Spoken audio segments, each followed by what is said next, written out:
So in this Yahoo Finance tutorial video, I am going to be showing you guys how to view the European stock market here on Yahoo Finance. So the first thing you have to do is open up the Yahoo Finance application. Once that is done, I want you to go into the bottom right to where it says Markets, and right in between Discover and Account, and press on Markets.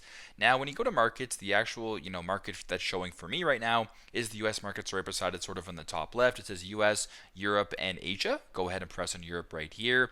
And then once you're on the European market, you can sort of see the indexes for the FTSE 100, the DAX, as well as the CAC 40.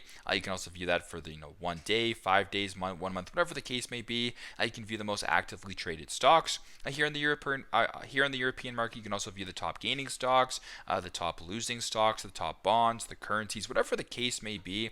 You can sort of view that right here, in front of you. But that's fairly straightforward in regards to how to view the European market. My apologies, in regards to the stock market here in Yahoo Finance. Thanks again for watching, and I hope this video helps.